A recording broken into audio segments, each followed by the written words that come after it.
नमस्कार प्यारे विद्यार्थियों, आज हम लगातार तीसरी कड़ी में आपका स्वागत है। हम राजनीति विज्ञान के टॉपिक लोकल गवर्नमेंट स्थानीय स्वशासन के तीसरे वीडियो और अंतिम वीडियो में आपको बताएंगे कि स्थानीय स्वशासन का दूसरा रूप। स्थानीय स्वशासन के दो रूप होते हैं, शहरी प्रशासन और ग्रामीण प्रशासन। इसे हम कहेंगे संविधान का अनुच्छेद 73 और 74। पहले हमने ग्रामीण स्वशासन यानी संविधान संशोधन 73 को रीड कर लिया था। आज हम भारतीय संविधान के संविधान संशोधन संख्या 74 का अध्ययन करेंगे। 74 जो है 74 अमेंडमेंट जो है, मैं आपको बता दूं, इन 1992 में ये अमेंडमेंट प्रोसीजर शुरू हुआ था और देश में लोकल गवर्नमेंट में कुछ एक रिफॉर्म्स किए गए थे। After the reforms 1 June 1993 the Indian constitution will be amendment by the local government in a rural area। शहरी स्वशासन जिसे कहते हैं, यह भारतीय संविधान के 74वें संविधान संशोधन के अंदर जो है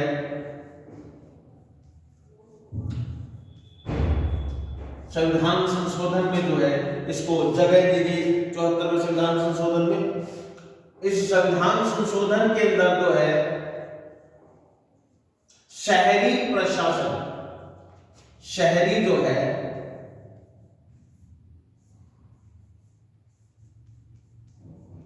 प्रशासन के बारे में जिक्र है। शहरी प्रशासन जैसे हमारे गांवों के शासन व्यवस्था को 3 भागों में बांटा गया है, एज लाइक एज हमारी शहरी स्वशासन की व्यवस्था को भी 3 भागों में बांटा गया है।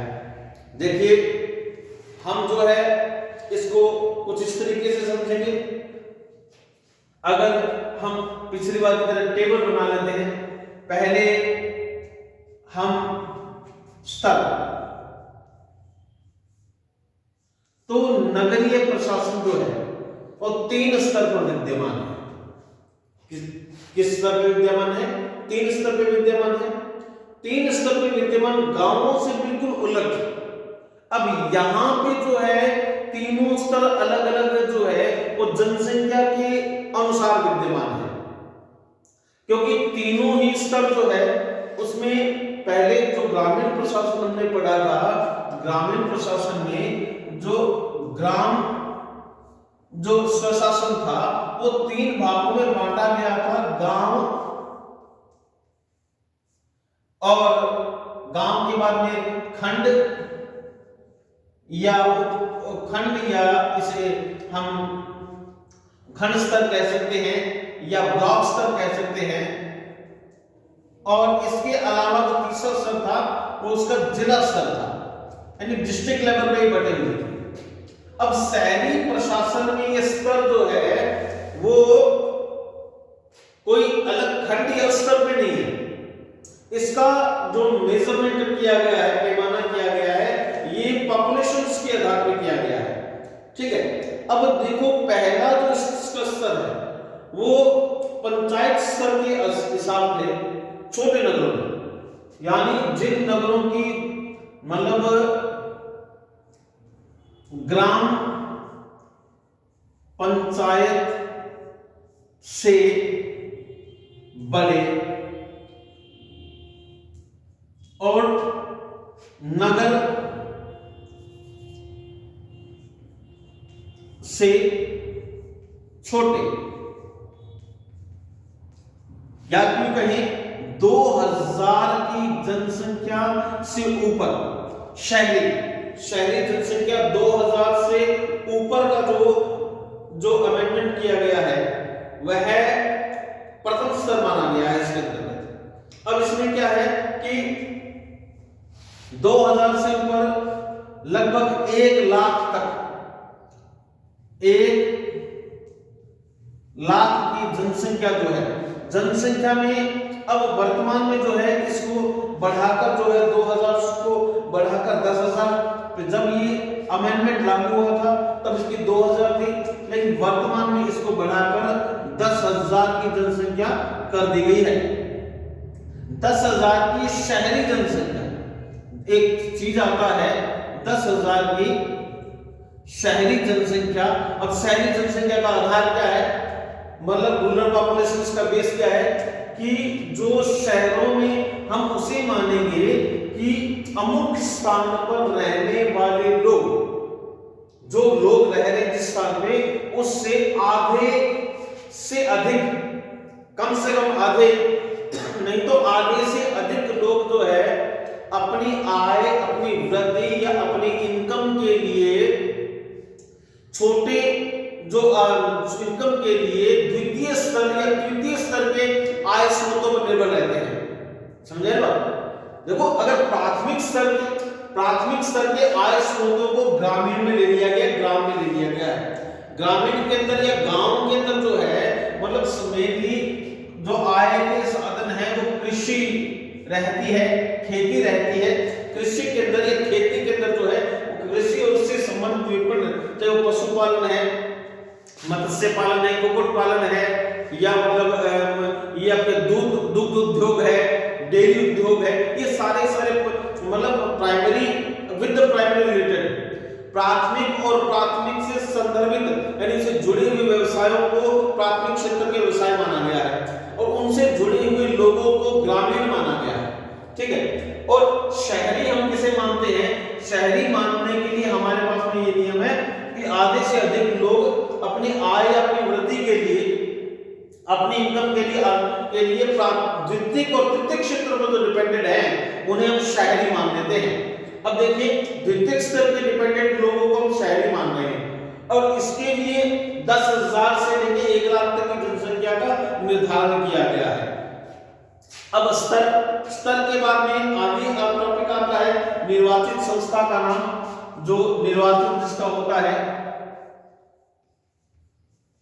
निर्वाचन जिसका होना है, उस निर्वाचन के लिए निर्वाचित संस्था का नाम जो है वो क्या लिखा गया है? निर्वाचित संस्था का निर्वाचन के रूप में या जिस संस्था के रूप में जो बॉडी जो है वो क्या होगी, उसका नाम क्या होगा? उस संस्था या उस बॉडी या निर्वाचित अंग का नाम होगा नगर पालिका।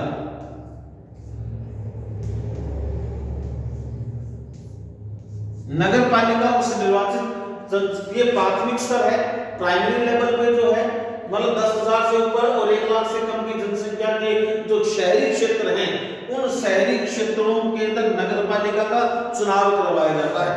नगर पालिका जो है वो मतलब आगे अपने छोटे वार्ड में बटी रहती है, वार्ड होते हैं, उन वार्डों में बांटा जाता है, वार्डों को नगर पालिका के लोग जो है वो सदस्य चुने जाते हैं, और उस आधार पे आगे जो है मतलब इसका निर्णय लेता है। अब आगे जो निर्वाचित पदाधिकारी जो होता है ना, जो निर्वाचित पदाधिकारी, निर्वाचित पदाधिकारी के रूप में यहां पे चेयरमैन रहता है, और चेयरमैन के साथ में जो वार्ड होते हैं उन्हें वार्ड मेंबर बोलते हैं। वार्ड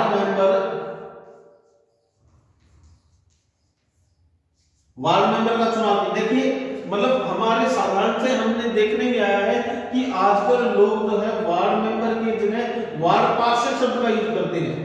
देखिए, कर सकते हैं पर टेक्निकली नहीं कर सकते, क्योंकि वार्ड पार्षद शब्द जो है वो परिषद के लिए बना गया है ना।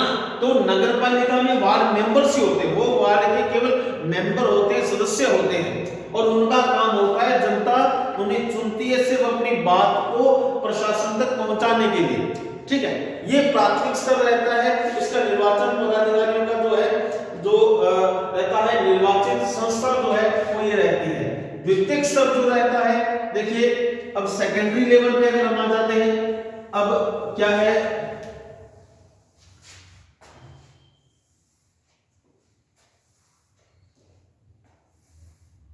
अब देखो द्वितीयक स्तर जो रहता है, द्वितीयक स्तर के लिए वही मैं बता रहा हूं, पॉपुलेशन बेस्ड होती है, पॉपुलेशन के अकॉर्डिंग जो है वो मतलब जिन शहरी क्षेत्रों का जनसंख्या जो है 1 लाख से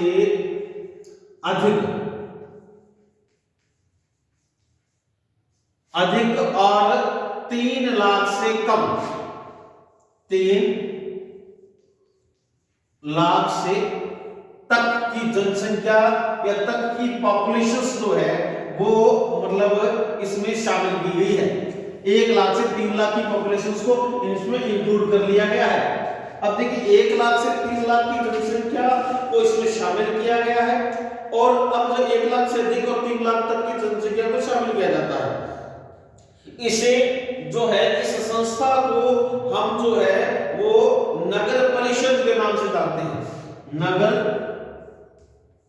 परिषद, नगर परिषद की जनसंख्या नगर परिषद मानते हैं, और इसका पदाधिकारी जो होता है, पद के अधिकारी जिसका चयन किया जाता है, उस पदाधिकारी का नाम जो है मेयर रहता है।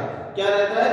वह सीधा जो है मेयर के रूप में या अध्यक्ष के रूप में नामांकित किया जाता है, और वह जो है अध्यक्ष और उपाध्यक्ष रहता है। क्या रहता है? नगर परिषद का अध्यक्ष इस अध्यक्ष रहता है, इस अध्यक्ष को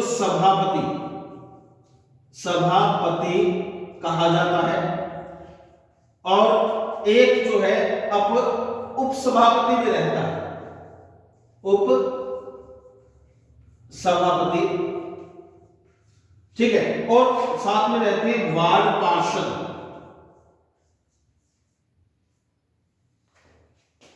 वार्ड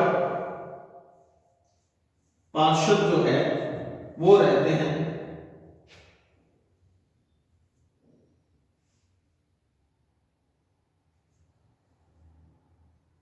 वार्ड पार्षद। अब देखिए थोड़ा सा आपको बता दूं कि यहां नगर पालिका में जैसे चेयरमैन रहता है, वहीं पे उप चेयरमैन भी होता है, ठीक है जी। और जो वार्ड मेंबर चुन के आते हैं, वे जनता जो है वो चेयरमैन का और वार्ड मेंबर का चुनाव करते हैं।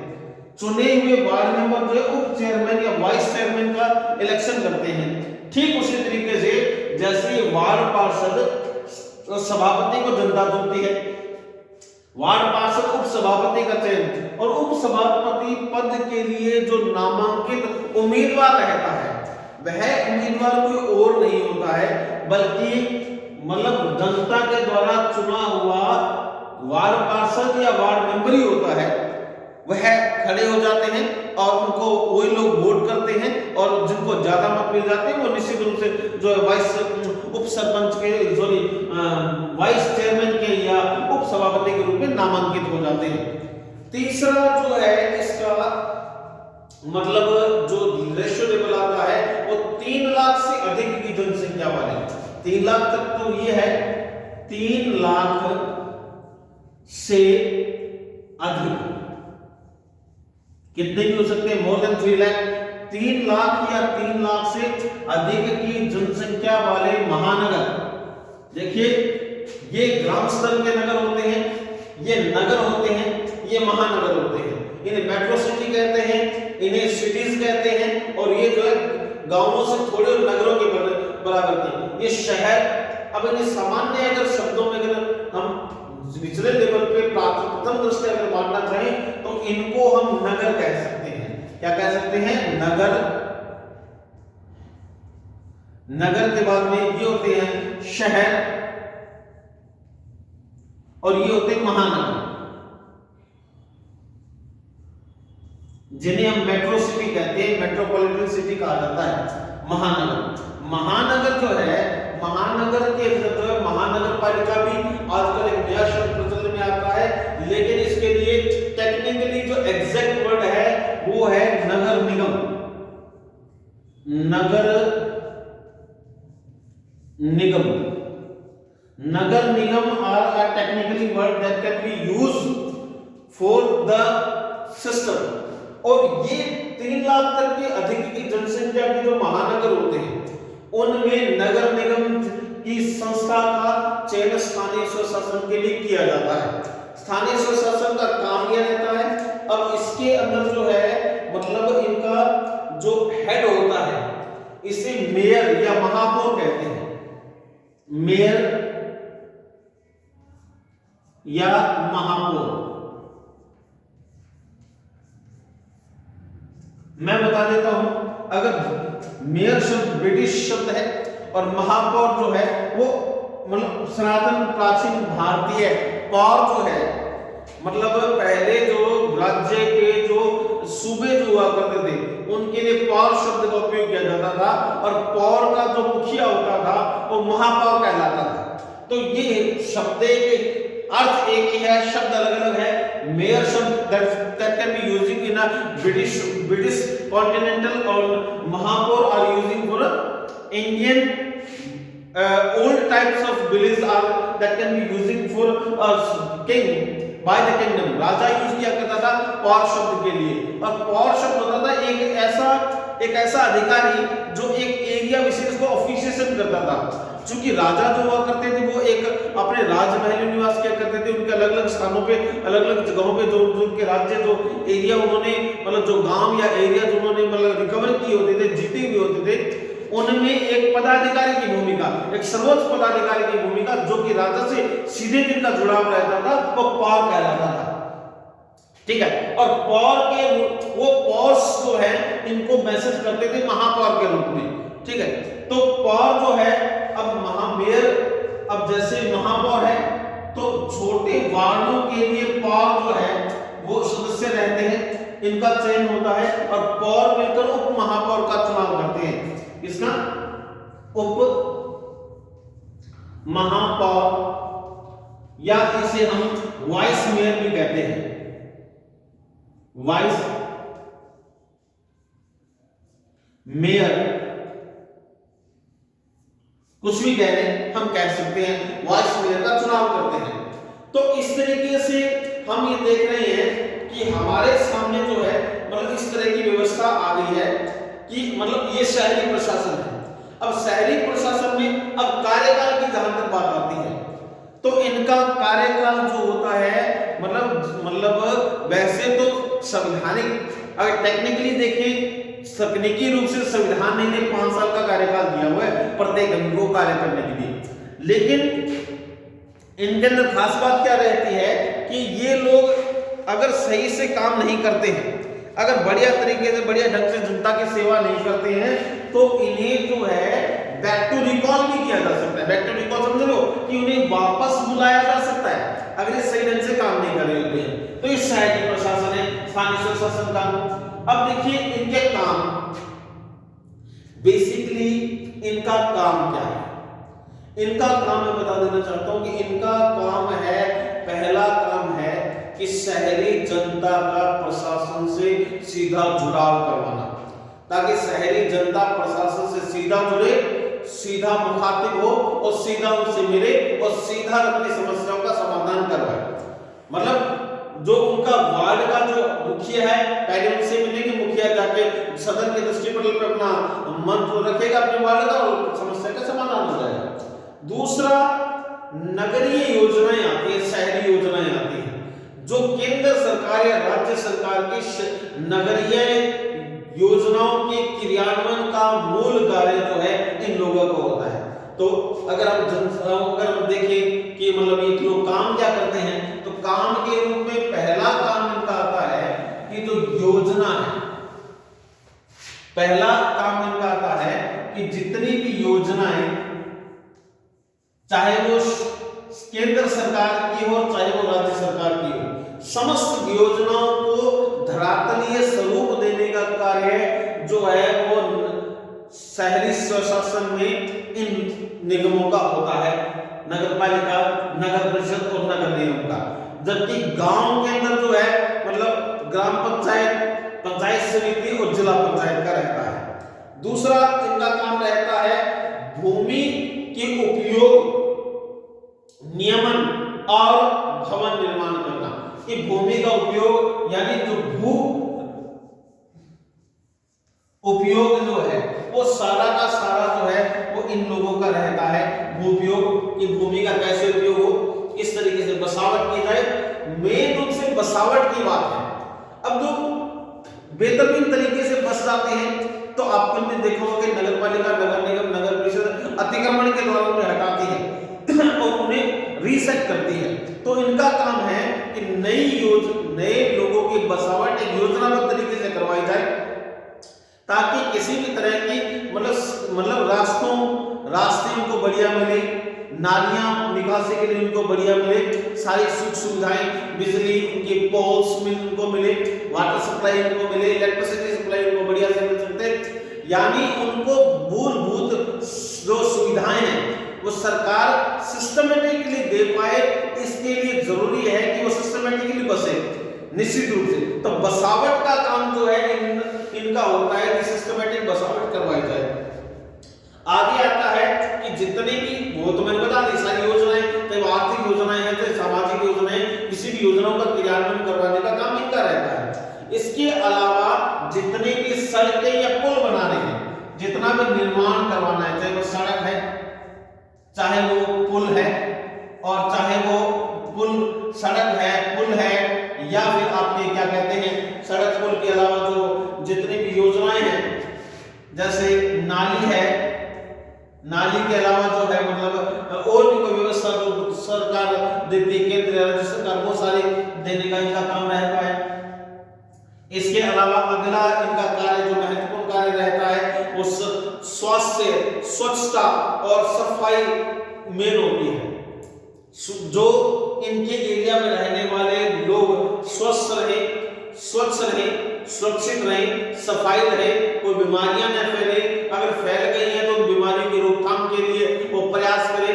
क्योंकि अगर देखिए हमारी वर्तमान सरकार भी स्वच्छ भारत स्वच्छ अभियान चलवा रही है, इससे पहले भी नगर पालिका आप देख ही होंगे सफाई अभियान का इनका मूल कार्य है सफाई व्यवस्था करवाना, चाहे वो नालियों की हो, चाहे वो सड़कों की हो, चाहे वो किसी भी तरीके की सफाई हो, सारी सफाई पर ध्यान इन लोगों का ही होता है। इसके अलावा अग्निशामक सेवाएं हैं, अगर किसी को अग्निशामक सेवाएं मतलब अगर सफाई के बाद में जो है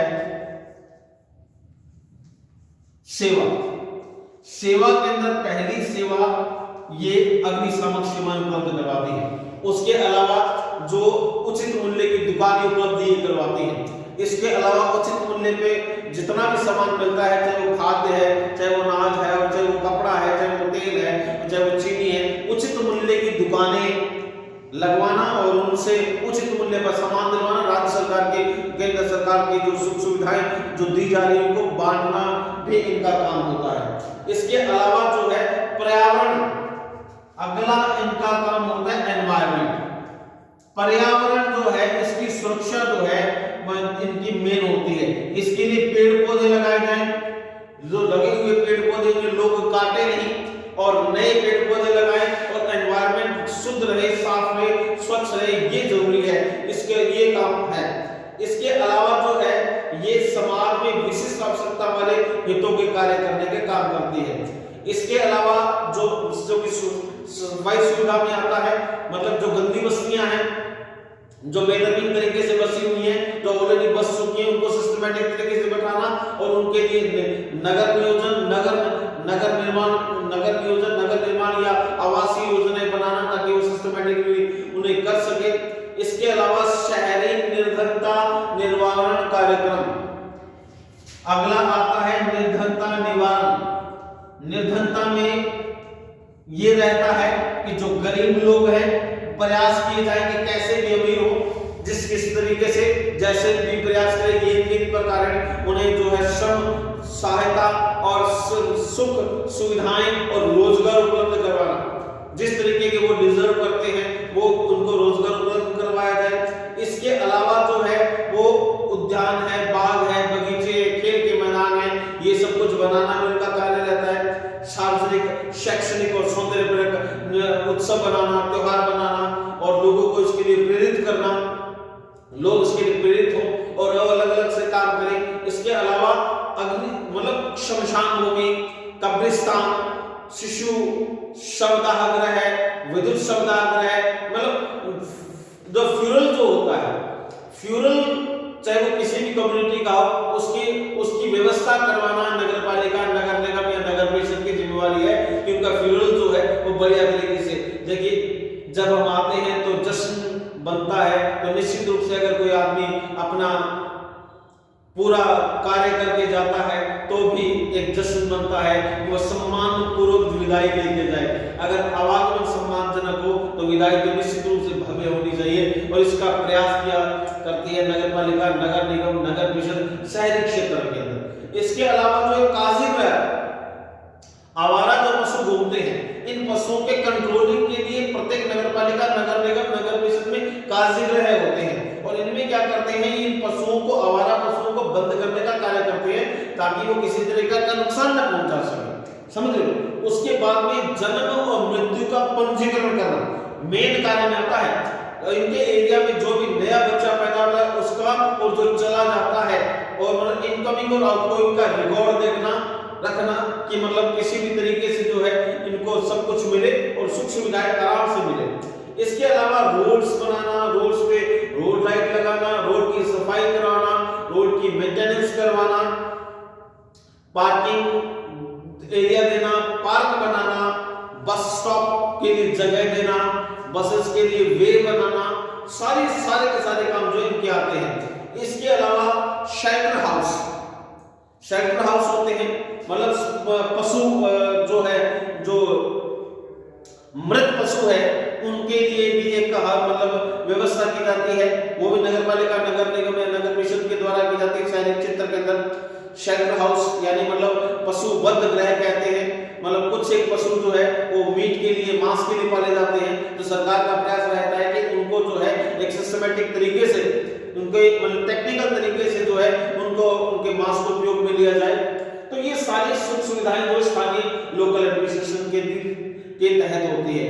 हमने 3 वीडियो बनाए इसमें, तीनों में हो सकता मतलब कक्षा 11 और निश्चित रूप से कक्षा 12 दोनों के कॉन्सेप्ट क्लियर होते हैं, लेकिन दुर्भाग्य से कक्षा 12 का काफी सा कट सिलेबस में आ गया है, लेकिन फिर भी कक्षा 12 के विद्यार्थी भी इसे देखें, ज्यादा बढ़िया रहेगा क्योंकि उनके भी सिलेबस पॉइंट में मतलब डायरेक्टली नहीं लेकिन इनडायरेक्ट रूप से रहेगा। तो ये थे आपका लोकल एडमिनिस्ट्रेशन, स्थानीय स्वशासन, शहरी और ग्रामीण दोनों, या भारतीय संविधान का संविधान संशोधन संख्या 73 और संविधान संशोधन संख्या 74। धन्यवाद।